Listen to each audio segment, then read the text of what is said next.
네, 박원식 정치부장님 모셨습니다. 안녕하세요. 네, 안녕하십니까. 오늘 투표하셨죠? 네, 그렇습니다. 네, 지역이 어디신가요? 저는 서울 영등포을 지역이고요. 그 지역에는 새누리당의 권영세 후보와 그리고 더불어민주당의 신경민 후보가 나와서 치열한 접전을 벌인 곳입니다. 현재도 지금 접종 중인 걸로 알고 있는데 네, 그렇습니다. 현재 시각이 지금 10시 30분을 넘기고 있습니다. 지금 현재 현황을 보시면 거의 중반 가까이 오고 있는 것 같아요. 43.6%의 개표율을 보이고 있고 또 정당으로 따지면 현재 113석 새누리당이 1위를 차지하고 있는데 네. 현재까지의 상황을 보았을 때 예. 상황이 어떤지 간략히 정리 한번 부탁드리겠습니다. 네, 일단 지금 현재 개표 사항 자체가 네. 주는 시그널, 즉 신호는 그렇게 안전한 어떤 결과를 예측하기 힘듭니다. 사실 출구조사 때만 하더라도 새누리당이 굉장히 참패할 것이다 이렇게 나오지 않았습니까? 그런데도 불구하고 지금 현재 각 지역별 개표 현황이 진행되면서 점차적으로 새누리당이 13지역이나 출구조사에서 밀렸던 지역에서 또 선전을 하고 있는 그런 모습이기 때문에 좀 현재의 상황으로서는 조금 판단하기가 좀 이르다.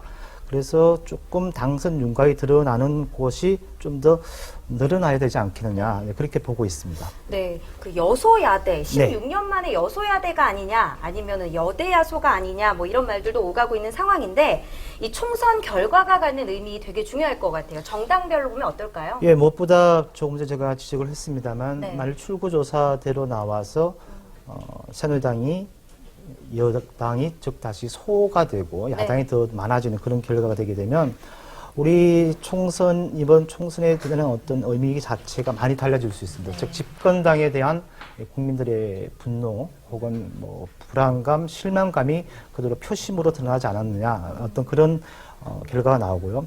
앞으로 뭐 뒤에 다시 살펴보겠습니다만 무엇보다 앞으로 정계에 미치는 영향, 뭐 정계 개편까지 이르러서서 굉장히 많은 상황이 좀 될 것 같습니다. 네, 우리 정치계에서도 큰 의미를 갖겠지만 또 지역별로도 큰 의미를 가질 것 같아요. 네. 네. 무엇보다 이번 선거에서 두드러진 게 지역 구도를 넘어선 후보들이 선전하고 있다는 것입니다. 네. 예를 들어서 전북 지역에 나가 있는 순천 지역이 있죠. 순천에 있는 이정현 새누리당 후보가 지금 현재 거의 당선이 유력시되고 있고요. 네네. 그리고 전주에 나선 정운천 새누리당 후보 역시 지금 현재 굉장히 앞서가고 있는 그 나타나고 있습니다. 네. 또 역으로 지금 부산 지역을 중심으로 한 낙동강 벨트를 해가지고 네네. 거기 김해의 김경수 후보라든지 이런 사람들이 굉장히 지금 당선이 유력시되고 있기 때문에 이번 선거는 방금 말씀하신 대로 지역별 특징을 살펴보자면 그동안 취해왔던 여야가 지역을 넘어서는 지역 구도를 깰 수 있는 그런 어떤 좋은 계기가 되지 않을까 그런 생각도 하고 있습니다. 또 이번 또 눈여겨봐야 될 게 무소속 후보들의 활약이에요. 굉장한데 지금 여기 표를 보시더라도 12곳에서 지금 현재 1위를 달리고 있거든요. 네, 무소속이. 그렇습니다. 네. 굉장한 판세에 굉장한 영향을 미칠 것 같아요.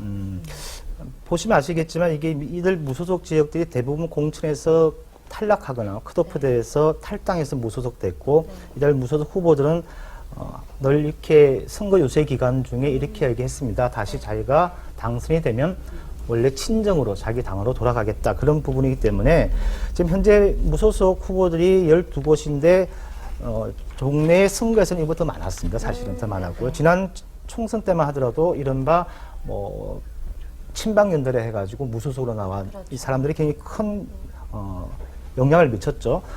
근데 이번 같은 케이스는 예를 들어서 대구 지역의 유승민 의원을 비롯해서 주호영 의원이라든지 이런 공천 파동에서 나왔던 분들이 대부분 이렇게 무소속으로 선전하고 있기 때문에 이 점하고 조금 다르다 이렇게 판단할 수 있겠습니다. 제가 지금 무소속 현황을 살짝 펴봤거든요. 네. 보시면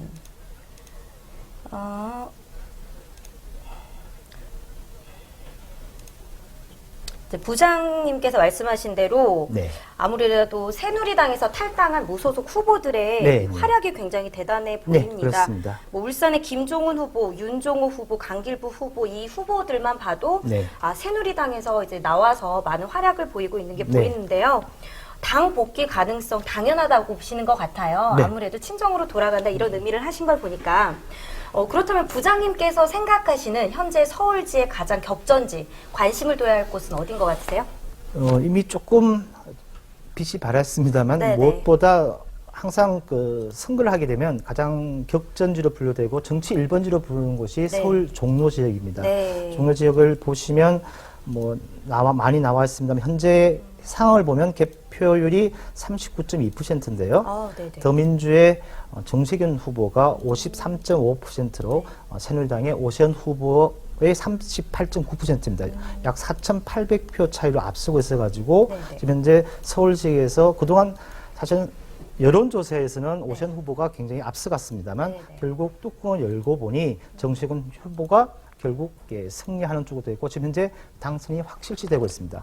그 밖에 서울 지역에 여러 군데가 있습니다만 또한 제가 앞서 말씀드렸던 네네. 제가 투표를 했던 네. 그 지역구가 바로 영등포 올 지역인데요. 네. 그게 앞서 말씀드린 신경민 후보와 권영세 후보가 나왔는데 네. 지금 현재 개표율이 조금 낮습니다. 18.1%인데 네네네. 출구조사에서는 신경민 후보가 약간 앞섰어요. 아. 그래서 지금 굉장히 격전을 벌이고 있는데 네네. 불과 표 차이가 500표밖에 안 납니다. 어머. 그래서 이 지역을 좀 눈여겨볼 필요가 있고요. 그 많은 사람들이 관심을 모았고 네. 특히 새누리당의 지도부가 집중적으로 유세를 펼쳤던 곳이 마포 갑이라는 곳이 있습니다. 네. 이 지역에는 안대희 전 대법관이 나와서 네. 그 지역의 노웅래 후보, 더민주 후보가 붙었는데 좀 싱겁게 대결이 끝났습니다. 네. 노웅래 후보가 52%를 얻어서 32%에 거친 안대희 후보를 제치고 네. 당선이 확실시되고 있습니다. 그 밖에 여러 군데가 서울에서 비롯해서 지금 현재 가장 큰 특색이 네. 서울과 수도권에서 더민주당, 야권이 굉장히 선전하고 있다는 그런 걸 보여줄 수 있습니다. 아무래도 좀 이변이라고 할 수 있겠죠. 관심사였던 그 새누리당의 텃밭이라고 불렸던 강남벨트가 좀 이변이 생기기 시작했어요. 네, 그렇습니다. 어떻게 보시나요? 이게 아무래도 이 지역에 대한 그동안 아니 이게 TK와 더불어서 서울 네. 강남 벨트라는 게 항상 공천하면 된다는 그런 지역인데 네네. 그럼에도 불구하고 이번 같은 케이스는 굉장히 좀 많은 것을 또 새누리당에 시사하지 않을까 싶습니다. 네. 다른 지역에서 승리하더라도 이들 지역에서 패하게 되면 그것만큼 충격이 큽니다. 그래서 흔히 말을 할 때 뭐 한석이 아니라 한석 이상의 의미를 갖는다 이런 곳이거든요. 그래서 아마 이번 투표 결과 특히 총선 결과가 나오게 되면 이 지역에 대한 새누리당이 그동안 해왔던 정책을 조금 노선을 수정해야 되지 않을까 그런 생각을 갖고 있습니다. 그렇구나. 네. 아니 오늘 부장님께서도 선거에 나섰지만 네. 저도 또 투표를 했거든요. 네. 근데 비례 정당 투표를 하는데 용지를 접어도 정당이 나와요. 네, 네. 정당이 굉장히 많은 것 같아요. 역대 최대라는 말까지 나오고 있는데. 네, 21개입니다. 21개고 저도 여러 번 투표를 해봤습니다만 이번처럼 많은 이렇게 정당이 나오기는 아마 처음일 것 같고요. 네. 그래서 그만큼 정당이 많아졌다는 의미는 사회적인 어떤 자기의 이익을 대변할 수 있는 혹은 자기 목소리를 낼 수 있는 그게 기존의 정당 체제로는 좀 한계가 있다. 이것을 보여주기도 하고 그만큼 우리 국민들이나 많은 유권자들이나 시민들이 자기 목소리를 내는데 좀 주저하지 않는다. 이런 부분이 있습니다. 다만 여기서 유념할 게 만약 이분들이 어떤 투표율을 적당하게 자기가 어느 기준 이상을 받지 못하면 네. 그동안 들였던 선거 비용을 다 물게 돼 있어요. 그렇죠. 아마 속된 말로 쪽박을 차게 됩니다. 네. 그래도 굉장히 뭔가 우리 국민들이 투표를 해야 된다, 이 선거 네. 중요하다 이런 의식이 더 커졌다는 의미가 될 수도 있을 것 같아요. 네, 네. 정당 만들기가 좀 쉽나요? 그렇게 어렵지는 않습니다. 신고만 하면 되기 때문에 예, 허가제가 아니고요. 예. 그렇구나. 네. 그렇다면 과거와 다른 또 연령 구도층을 좀 볼 수도 있을 것 같아요. 네. 지난 19대 총선과는 다르게 올해는 연령 간의 투표 세대 구도 어떤가요? 아직까지 정확하게 중앙선거관리위원회가 네. 세대별 투표수를 이렇게 내놓지는 않았는데요. 아무래도 이번에 총선에서는 처음 도입된 사전 투표율이라는 게 굉장히 큰 의미를 갖고 있습니다. 그래서 네. 거의 12.2%를 기록했는데 물론 총선은 당일인 오늘 투표일인 오늘은 투표율이 높아지지 않았지만 사전 투표율이 높은 관계로 네. 지금 현재 잠정적으로 58%라는 투표율이 보이는데 이거는 네네. 지난 총선에 비해서 굉장히 크게 높아진 거고요. 아. 당초 중앙선관위가 목표로 했던 60%는 넘지 못했습니다만 네네. 최근 선거 추세를 보면 높은 투표율, 방금 말씀하신 대로 그 세대들, 어떤 세대가 과연 투표장에 가서 투표를 높였는지는 좀 더 시간이 지난 다음에 세대별 투표율이 나와봐야 알 것 같습니다. 그래도 60%를 예상은 했지만 네. 그래도 오늘 성적도 나쁘지는 네, 않았잖아요. 그렇습니다. 예, 네. 오르긴 올랐으니까 네, 표율의 의미 남다를 것 같아요. 사실은 이게 많은 정치 전문가들이 이번 총선에 이슈가 없다 보니까 정책도 이렇게 경쟁도 없고 해서 좀 투표율이 낮아지지 않을까 이렇게 예상한 건 사실입니다. 그렇기 때문에 각종 여러 가지 이벤트를 통해서 퍼포먼스를 통해서 투표율을 높이기 위한 작업을 많이 했는데 앞서 제가 잠깐 지적했던 사전 투표율이라는 게 어떻게 보면 투표율이 3일로 늘어난 거거든요. 그리고 사전 투표율이 가장 좋은 게 어느 지역에 갔었든지 할 수 있다는 그런 장점이 있습니다. 네, 그래서 맞아요. 그런 어떤 사전 투표율이 아마 이번 선거의 투표율에 높이는 데 조금 많은 영향을 주지 않았을까 그렇게 분석하는 사람이 많습니다. 사전 투표율 하니까 제가 또 고향이 제주도거든요. 네. 제가 가장 크게 수혜를 받던 사람 중에 하나가 아닌가 네, 생각이 네, 또 드는데요. 이번 선거하면 또 호남권을 빼놓을 수가 없잖아요. 네, 네. 이제 국민의당의 비례 의석수 한번 또 살펴볼 필요가 있을 것 같아요. 네, 어떤가요? 지금 이제 국민의당 비례의석수가 출구조사가 맞다면 그걸 네. 전제로해서 물론 이게 일반 투표와 달리 그 정당에 대한 그 개표는 네네. 정당 지지 개표는 좀 늦어집니다. 그래서 네네. 조금 새벽에 돼서야 알 수 있겠습니다만 네네. 현재 출구조사에 나타난 그 국민의당 비례대표 수는요 네네. 13석입니다. 13석이고 이 13석은 더불어민주당이 얻을 것으로 예상되는 의석수와 같습니다. 그리고 새누리당은 17석으로 좀 예상되고 있고요. 네네. 그리고 정의당이 4석 정도로 예상하고 있기 때문에 말씀하신 대로 이번 국민의당은 사실은 많은 지역에서 후보에 대한 득표보다는 네네. 정당의 득표를 굉장히 많이 올렸다 이렇게 네. 볼 수 있습니다. 아, 그렇구나. 그리고 새누리당, 더민주, 국민의당 지역구별로도 역대 판세와는 조금 다른 것 같아요. 네네. 제가 모두에 말씀드렸죠. 처음에 시작할 때, 프로그램 시작할 때 가장 이번 선거의 큰 특징 중에 하나가 지역 구조를 넘어서는 네. 그런 어떤 걸 말씀드렸는데 호남 지역은 이젠 더불어민주당이 거의 이젠 사라졌습니다. 그야말로 국민의당이 싹쓸이해서 네. 이젠 호남의 당이 색깔을 바꾸었다라고 꼭 표현할 수 있을 것 같습니다. 네. 그래서 앞으로 향후에도 이런 어떤 지역을 넘어서는 더 이상 우리나라 정치사에 지역 감정이라는 말이 사라질 수 있지 않을까 그런 생각도 조심스럽게 해봅니다. 제가 잠깐 이 표란을 띄웠거든요. 근데 현재 개표율이 47.9%인데 역시 국민의당 의석수가 25석.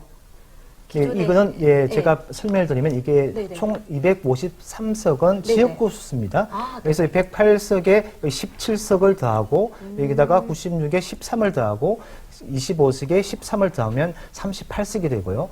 이게 18석을 더하면 114석이 되고 여기 17을 더하면 125석이 됩니다. 이랬을 경우는 만약 이대로 선거가 끝나게 되는 것 같으면 네네. 새누리당은 그야말로 153석에서 지금 현재 130석도 못 미치는 네. 처음에 말씀하셨던 여소야대가 되는데 제가 지금 현재까지 초박빙 지역으로 분류되는 곳이 한 38곳 네, 됩니다. 그 지역이 아직까지 포함되지 않았기 때문에 아. 이제 그렇다고 좀 보시면 될 것 같습니다. 그래서 이 수는 약간 조금 변화가 있지 않을까 그렇게 생각되고 있습니다. 그렇구나. 네.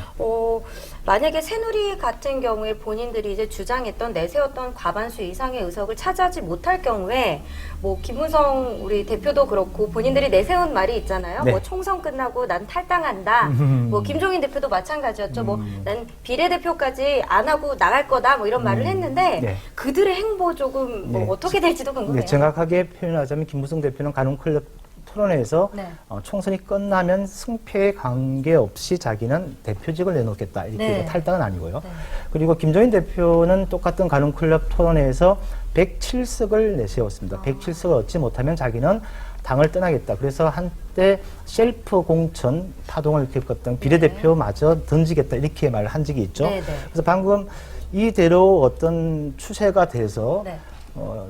여당인 새누리당이 참패를 하고 그리고 더불어민주당을 비롯한 야권이 어떤 힘을 받게 되면 대선 구도에 그야말로 큰 영향을 미칠 수밖에 없습니다. 김무성 대표의 어떤 대선 가도는 그야말로 참 순탄치 않아 보이고요.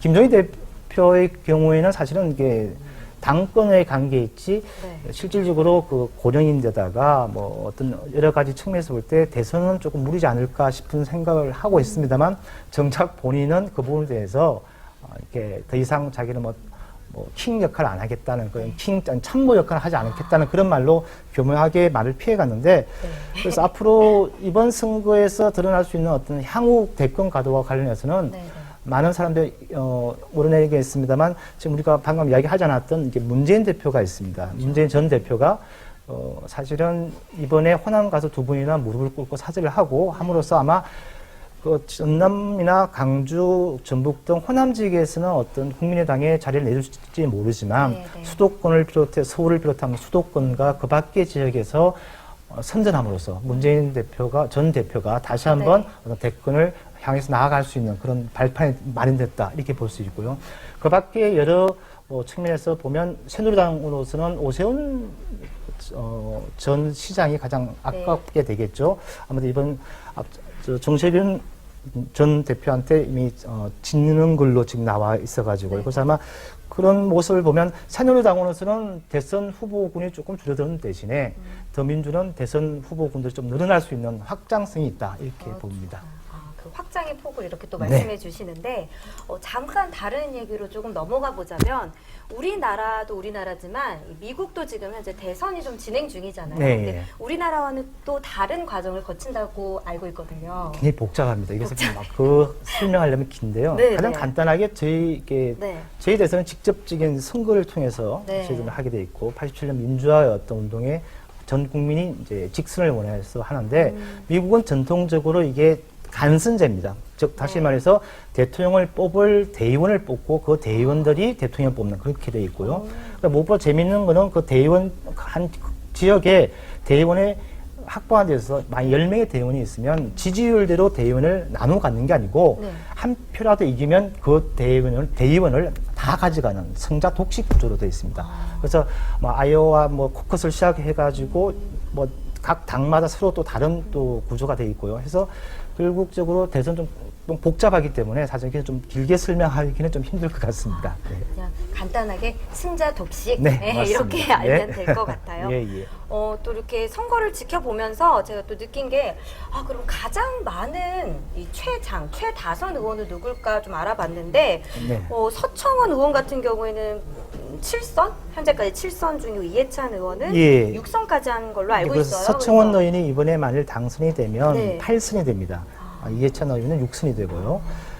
근데 역대 최다는 아직까지 깨지지 않고 있는데 얼마 전에 서거한 김영삼 전 대통령이 9선이었습니다. 근데 저희 정치사에서 9선을 한 분이 두 분 더 있습니다. 지금 이제 살아계시는 김종필 전 자민련 대표가 있고요. 그리고 박중규 전 국회의장이 9선을 했습니다. 그래서 9선이 현재 최다선입니다. 아직까지 그 기록은 깨지지 않고 있습니다.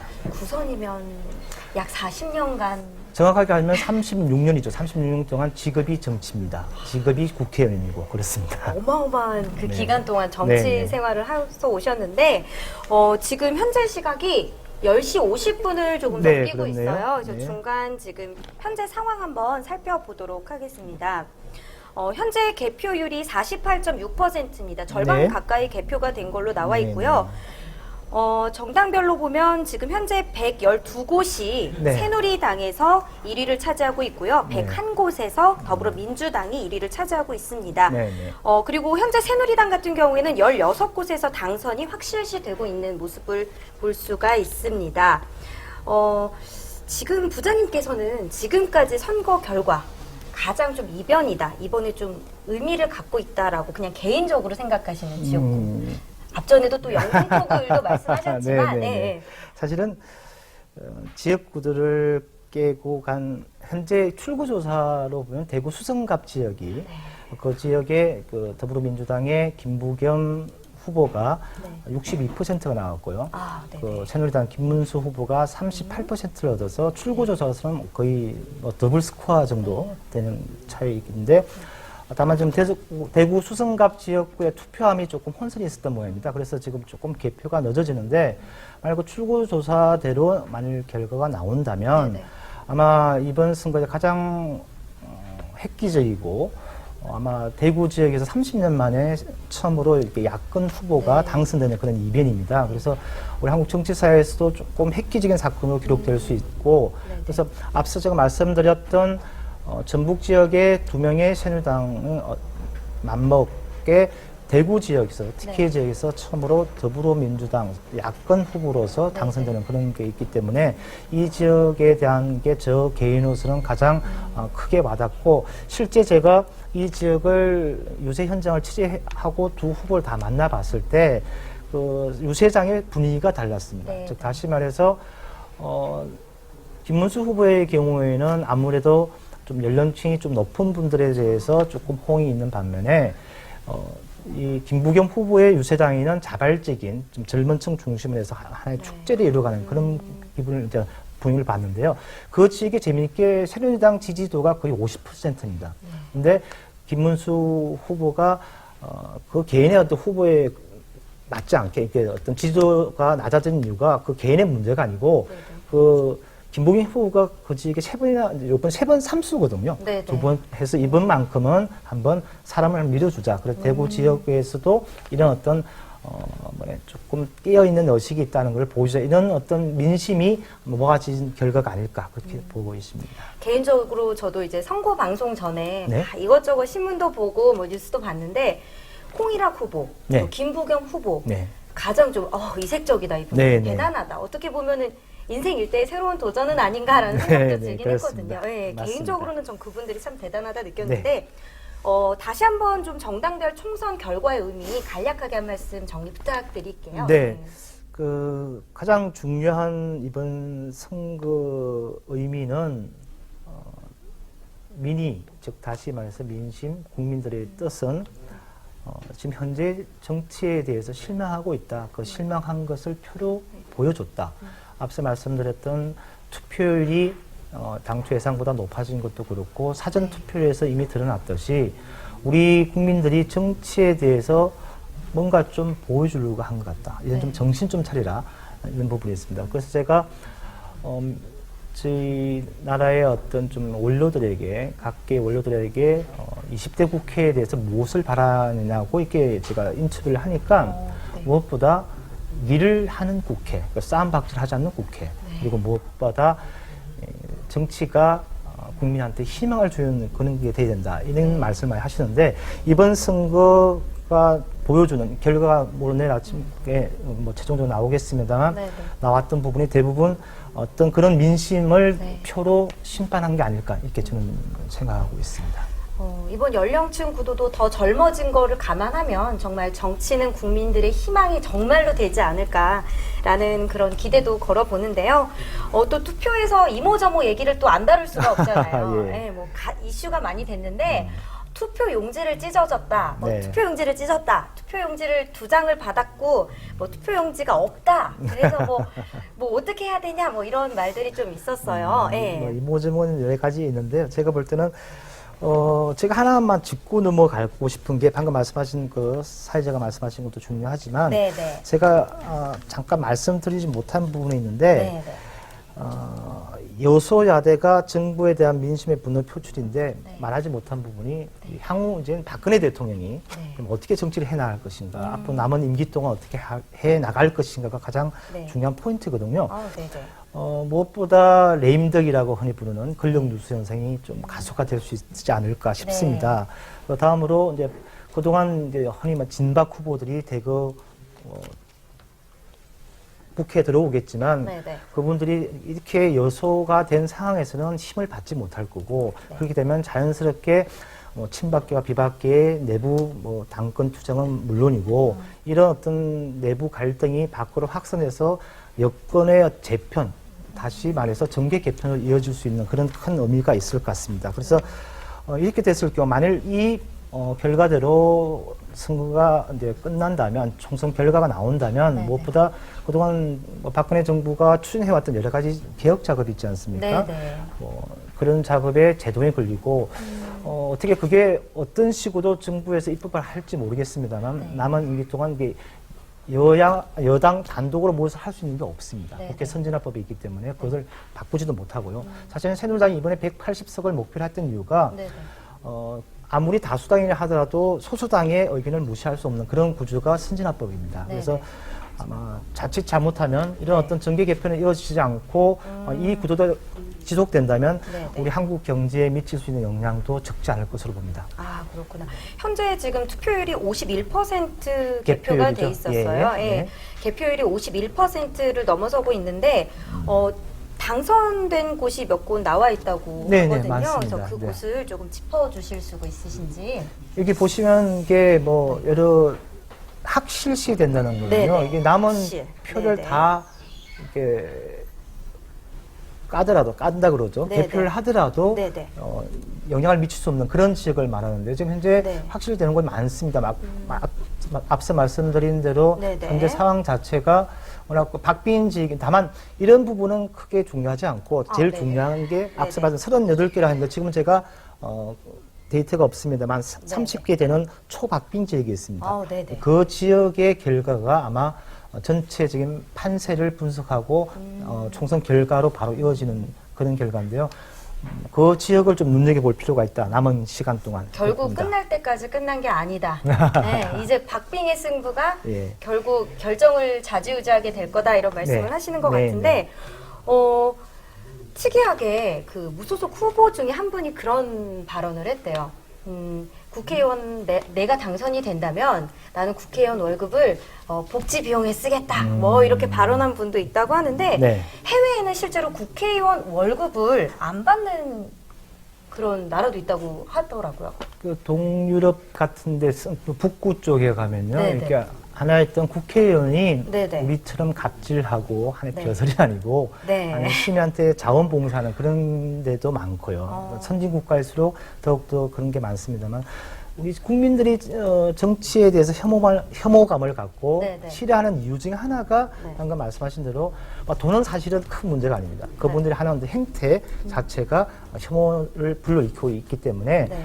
뭐 이번 선거를 할 때 많은 분들이 투표 동료를 위해서 당신의 한 표가 3,700만 원이다라고 그렇죠. 한 부분 중에 많은 부분이 의원한테 주는 어떤 비용이 적지 않습니다. 네.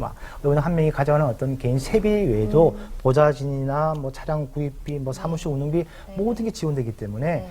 앞으로 우리 사회가 좀 더 정치가 투명하고 그리고 좀 더 국민과 좀 소통하는데 앞장서기 위해서는 자원봉사까지는 아니라 하더라도 네, 네. 세비를 좀 국민들 정서에 맞게끔 낮추고 그리고 자기가 누릴 수 있는 특권을 내려놓는 게 제가 볼 때는 20대 국회에 진출할 선량들이 가장 먼저 자기 변신, 자기 개혁을 해야 된다고 생각합니다.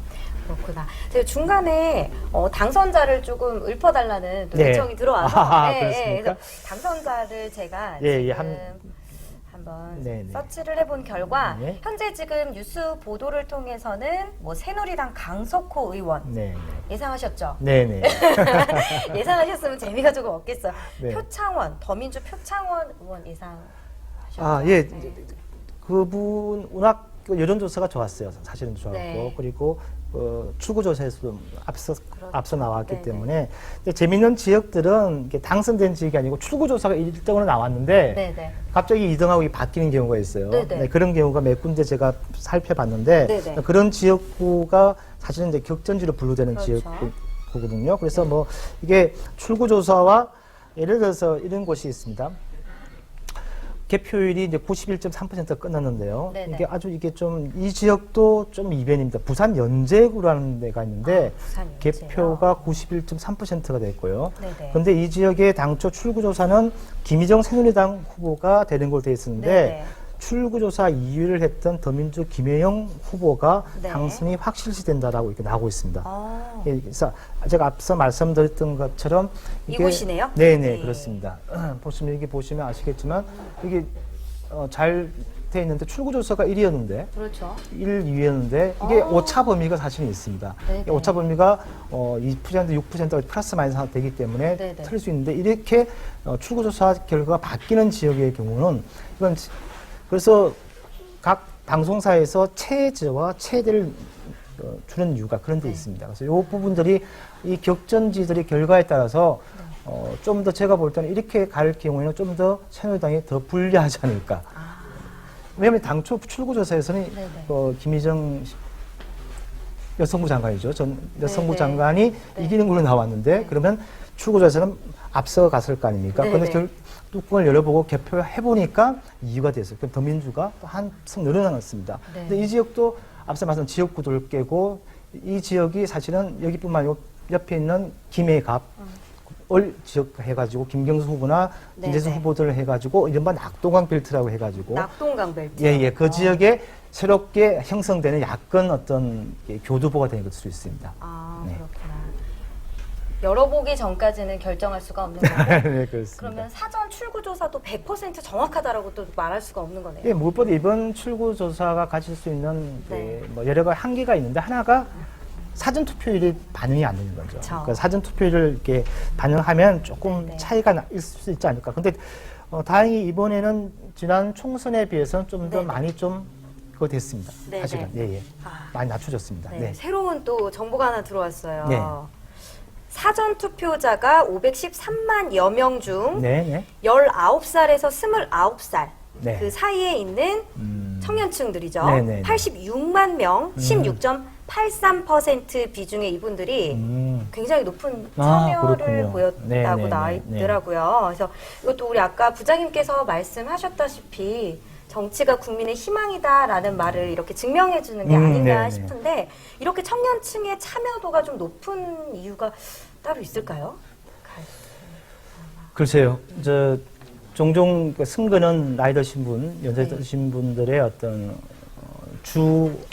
그거였죠. 주 무대였고 네. 그분들이 컨설실 수 그렇죠. 있는 그런 어떤 공간이었는데 사전 투표율에 이렇게 젊은 층이 많이 몰렸다는 점은 최근에 이게 발달하기 시작한 SNS를 이제 꼽을 수 있습니다. 서로 투표를 독려하고 그럼으로써 또 청년층이 지금 현재 사실은 가장 M4 세대라 그러지 않습니까? 네네. 힘듭니다. 힘든 부분에 대해서 무언가를 이 사회를 바꾸어 보고 싶은 게 표로 연결됐다. 그래서 네. 제가 앞서 말씀드렸듯이 현 정치에 실망한 국민들의 마음이 표로 연결됐다고 할 때 방금 사회자가 말씀하셨던 그 청년층의 높은 투표 참여율을 설명할 수 있습니다. 이 청년층에는 저도 포함이 된 것 아, 같아요. 그렇습니까?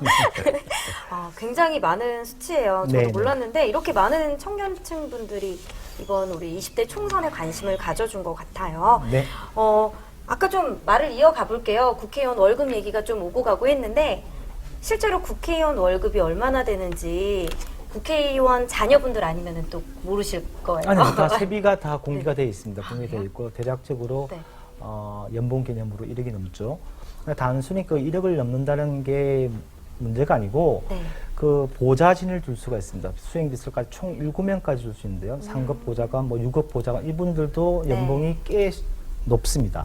그러다 보니까 국회의원 한 명한테 들어가는 세비, 즉 국민의 세금은 대략적으로 한 12억 정도로 지금 추산되고 있거든요. 그런데 문제는 그분들이 우리나라의 예산을 주무르고 있습니다. 국회의원이 가장 하는 일 중에 입법기관이면서 가장 큰 국회 기능 중 하나가 예산을 심의하는데 예산 심의가 뭐 1년에 300 몇 조가 되다 보니까 이분들이 갈 수 있는 게 엄청나다 이렇게 생각하시면 될 것 같습니다. 그래서 그 중요한 어떤 자리를 뽑는데 조금 전에 말씀하셨던 청년층들이 이분들한테 가서 이젠 제발 우리 청년들이 일자리를 찾을 수 있도록 우리 실업률이 낮아지고 나도 결혼하고 아기도 낳고 싶고 결혼도 하고 싶은 그런 시대를 좀 국회가 만들어 달라 그런 요청 같습니다. 그래서 이번에 뭐 새누리당, 더민주, 뭐 국민의당이 공통적으로 공약을 내세운 것 중에 하나가 또 이 청년 실업 문제를 해소하기 네네. 위한 그런 정책들이 아니었나 또 네네. 싶은데요.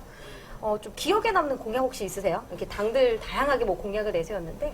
근데 그런 기업가들이나 전문가들이나 의식 있는 사람들이 제발 이번에 내세운 공약들이 지켜지지 않았으면 하는 바람을 많이 갖고 있습니다. 왜냐하면은 이번에 나왔던 공약이 다 지켜지려면 1200조 정도의 재원이 필요합니다.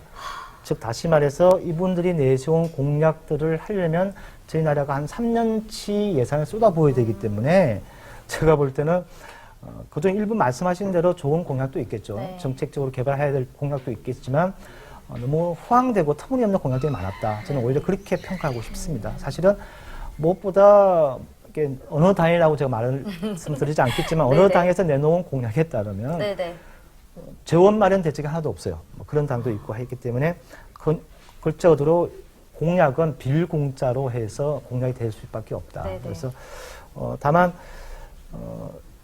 이 많은 공약들 중에서 청년 일자리 대책 중에 하나로 여러 가지가 내세우고 있는데 서울시도 얼마 전에 총선 불과 며칠 앞두고 뭐 청년들에게 7월부터죠. 네네.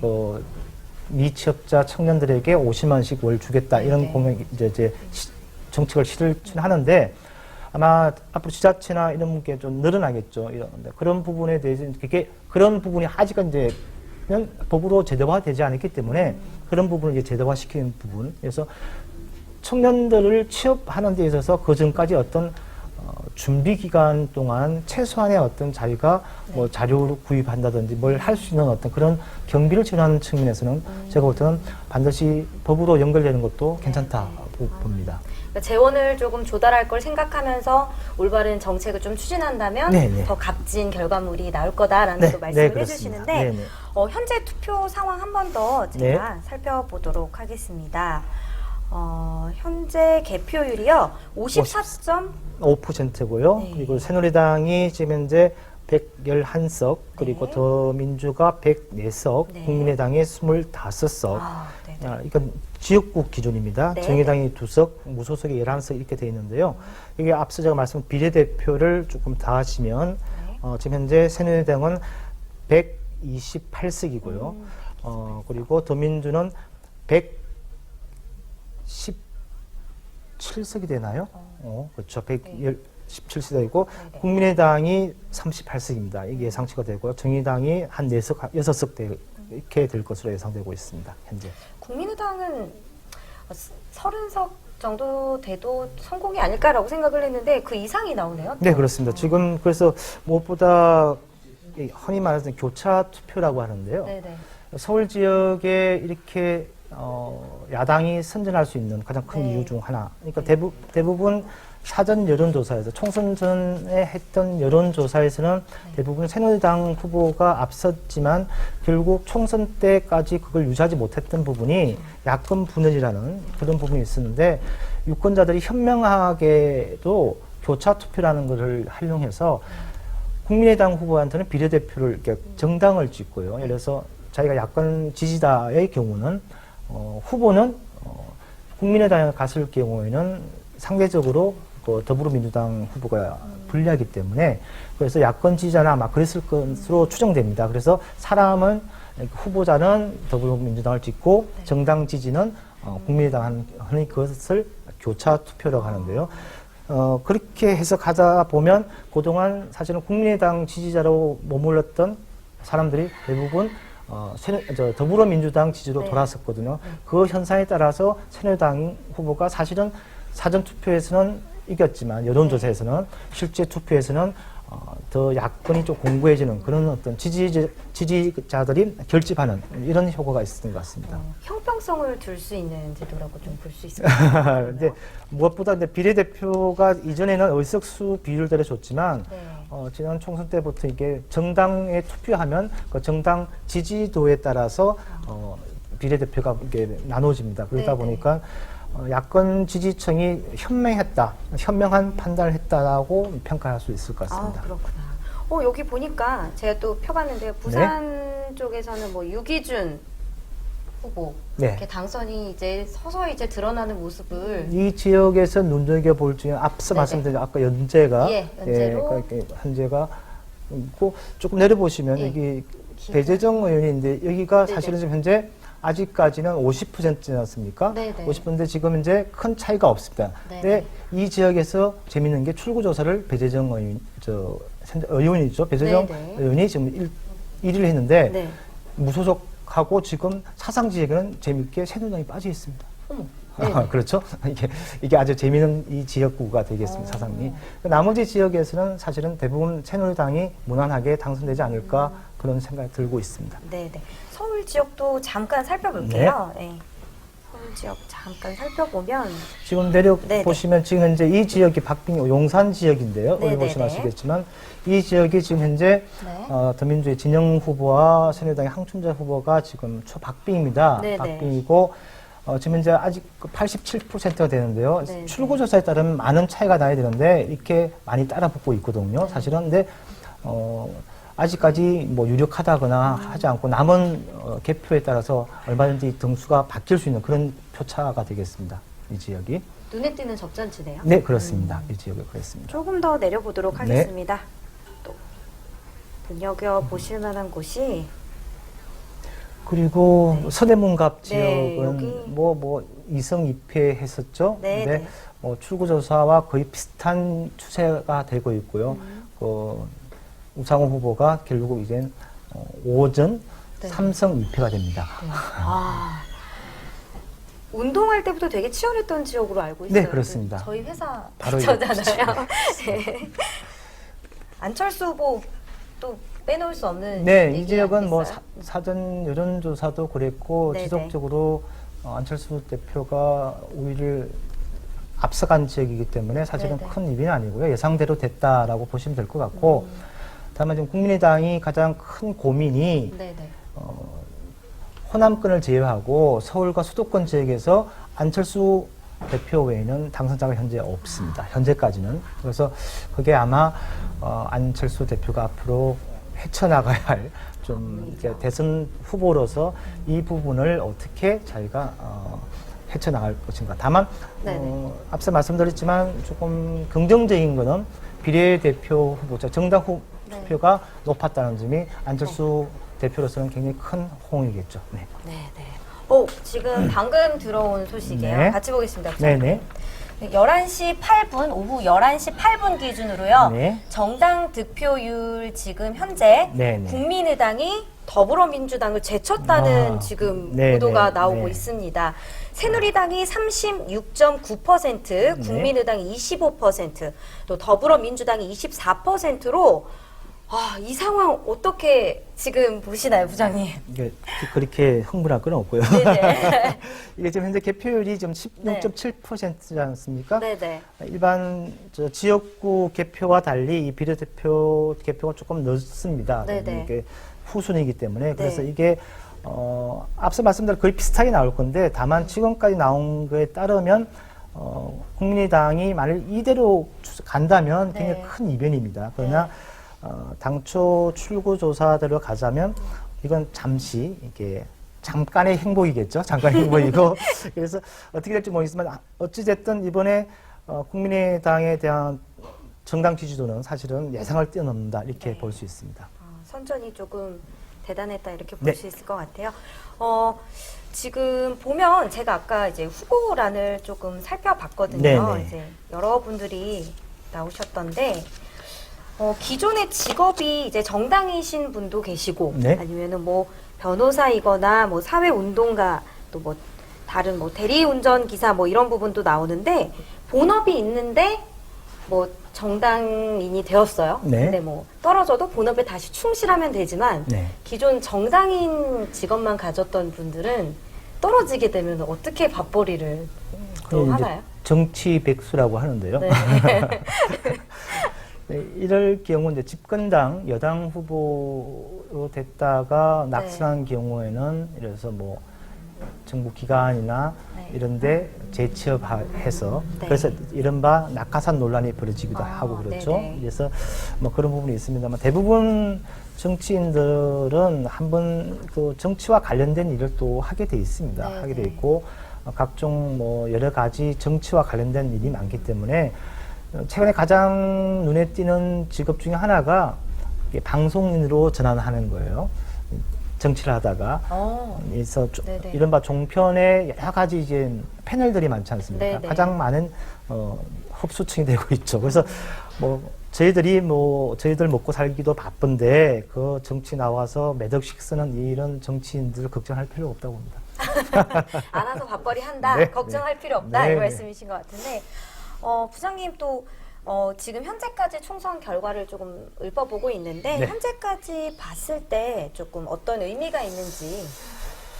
네, 이 추세대로 하자면 네네. 이 추세가 내일 아마 최종적으로 통상적으로 최종 결과 아마 새벽 2시쯤 예상되고 새벽 2시요? 있습니다. 예, 네. 초박빙지이기 때문에 네. 나오면 이 구도가 이제 그대로 나온다면 네.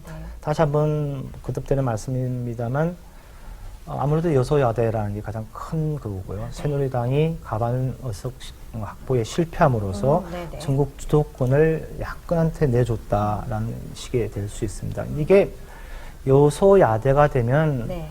제일 불편한 곳이 행정부입니다. 즉 박근혜 정부입니다. 그런가요? 청와대를 비롯해 정부가 네네. 저희 나라가 대통령 중심 국가이긴 하지만 많은 부분 내각제 요인이 많습니다. 그래서 네. 국회에서 뒷받침되지 않으면 입법이 뒷받침되거나 국회에서 법을 통과시켜주지 않으면 네.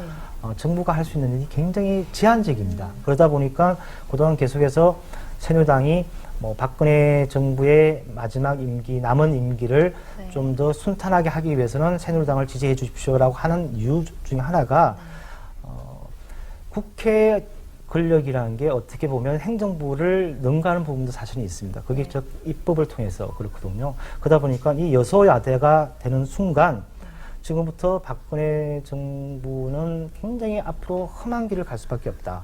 그래서 과거 여소야대 상황이 보여졌을 때 그래서 여당이 했던 게 다시 말해서 3당 합당입니다. 네. 그러니까 과거 민정당하고 네네. 그 세 사람이 이제 3당 합당을 통해서 다시 여대가 됐죠. 네네. 마찬가지로 지금 현재 국민의당은 그럴 가능성이 좀 낮은 게 네. 아무래도 당의 어떤 전반적인 기류 자체가 지금 현재 과거 야당 성향분들이 많습니다. 그러다 보니까 무엇보다 더불어민주당보다는 새누리당으로서는 네. 국민의당과 손잡고 어떤 일을 해 나가야 될 건데 지금 현재 국민의당을 구성하고 있는 대부분의 분들이 과거 몸담았던 데가 더불어민주당입니다. 네. 그렇기 때문에 아마 그런 어떤 연합도 그렇게 쉽지가 않고요. 우리나라에서 그런 합종연합이 이루어지는 거는 앞서 말씀드린 3당 합당 이후는 그렇게 보기 힘든 구도거든요. 그러다 보면 이 여소야대 때문에 가장 힘들어할 현 정부, 박근혜 정부가 앞으로 어떻게 이 난관을 극복해 나갈지가 눈여겨볼 대목이고 그래서 나오는 이야기가 가능한 이야기가 정계 개편이 불가피하다. 즉 다시 말해서 야권 중에서 여권 성향을 이렇게 빼오기, 네. 흔히 말해서 그런 걸 할 수도 있다.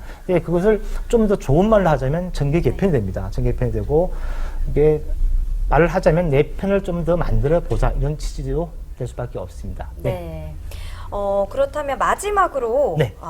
이 각 당의 향후 행보 네. 어떻게 될지 마무리 멘트 한번 부탁드리겠습니다. 네, 각 당의 행보는 그야말로 이젠 대선으로 향합니다. 네. 총선이 끝났기 때문에 내년 12월에 치러질 대선을 향하는 데 각 당의 행보가 시작될 건데 이번 총선 결과가 그 대선 구도에 굉장히 큰 영향을 미칩니다. 네. 앞서 말씀드린 대로 새누리당에서는 대선 주자들이 탈락한 경우가 많습니다. 네. 앞서 오세훈 후보도 그랬고요. 그 대구 수성갑에 나왔던 김문수 후보가 출구조사대로 만일 네. 떨어진다면 대선 주자에서 굉장히 멀어질 수밖에 없죠. 네, 여기. 예, 지금 현재 출구조사 형태대로 지금 개표가 진행되어 있기 때문에 일시적으로 새누리당 대선 후보군이 점차 줄어들고 이른바 반기문 대망론이라고 많이 들어보셨을 거예요. 네, 충청 지역에 지금 큰 표차가 새누리당이 이긴 이유 중에 하나가 그런데 그래서 아마 새누리당은 새로운 어떤 인재 영입, 즉 다시 말해 새로운 대선 주자를 빨리 영입해서 이 난관을 극복해 나갈 것을 보이고 더불어민주당은 이젠 좀 더 전국 주도권을 갖고 대선 후보군이 좀 많이 늘어나고요. 네네. 그런 측면에 있어서 국민의당과 승명성 경쟁을 해 나갈 때는 아마 우리나라 전체가 큰 요동칠 수 있는 그런 부분이 생깁니다. 따라서 어차피 이 총선이라는 것은 대선의 전초전이라고 볼 수 있고요. 그랬을 경우에는 남은 경우, 이 경우 가장 이제 힘든 난안을 보내야 할 분이 청와대에 계신 분인데, 네. 과연 앞으로 이 우리나라 정치 구도가 갈 부분은 상당히 제가 볼 때는 다이내믹하다, 요동친다는 그런 네. 표현을 쓰는데요. 그래서 또다시 한번 이번 총선에 보여줬던 민심들이 아마 대선을 향해서도 분명하게 제가 볼 때는 그 마음을 드러낼 것입니다. 그래서 그 전에 정치권이 먼저 반성하고 그동안 잘못을 참회하고 국민들을 더 향할 수 있으면 즉 다시 말해서 대선에 유리한 고지를 점하게 될 것입니다. 저는 그렇게 봅니다. 네, 박근혜 정부의 앞으로 향후 정치 이 판도를 또 어떻게 이제 각 정당들이 만들어 나갈지도 궁금해지고 네. 또 앞으로 대선 향후 방향 어떻게 이끌어 나갈지도 궁금해지는 순간입니다. 네. 네, 오늘 감사합니다. 네, 수고하셨습니다. 네, 감사합니다. 네.